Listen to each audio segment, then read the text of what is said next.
નમસ્કાર, હું Rinku Prajapati public India ન્યૂઝમાં આપનું સ્વાગત કરું છું। શરૂઆત કરીએ આજના સમાચારની।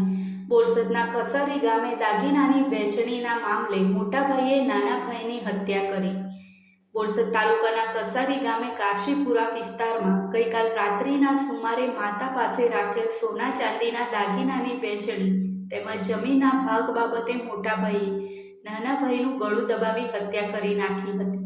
આ બનાવ અંગે બોરસદ શહેર પોલીસે મોટાભાઈ વિરુદ્ધ હત્યાનો ગુનો નોંધી તેને ઝડપી પાડ્યો હતો। કસારી ગામે કાશીપુરામાં રહેતા 34 વર્ષીય સુરેશભાઈ બચુભાઈ પરમાર મજૂરી કામ કરી જીવન ગુજરાન ચલાવતા હતા। ગઈકાલ રાત્રિના સુમારે તેમના મોટાભાઈ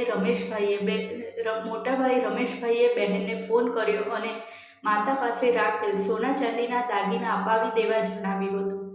ફોન ઉપર આ વાતચીત ચાલતી હતી ત્યારે સુરેશભાઈએ મોટાભાઈને અત્યારે રાત્રે આવી વાતો કેમ કરે છે, સવારે ફોન કરજે તેમ કહેતા મોટાભાઈ રમેશભાઈ ગુસ્સામાં લાલ પીળા થઈ ગયા હતા અને તેઓએ પાછળથી આવીને સુરેશભાઈનું ગળું દબાવી દેતા તેઓનું ઘટના સ્થળે જ કરુણ મોત નીપજ્યું હતું।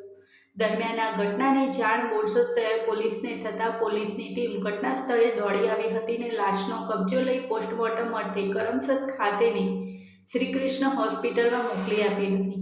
પોલીસ સૂત્રોના જણાવ્યા મુજબ નજીવી બાબતે મોટાભાઈએ નાના ભાઈની હત્યા કરી નાખી છે। મૃતક સુરેશભાઈને એક પુત્ર અને એક પુત્રી છે। આ બનાવ અંગે પોલીસે રમેશભાઈ પરમાર વિરુદ્ધ હત્યાનો ગુનો નોંધી ગણતરીની મિનિટોમાં તેને ઝડપી પાડ્યો હતો।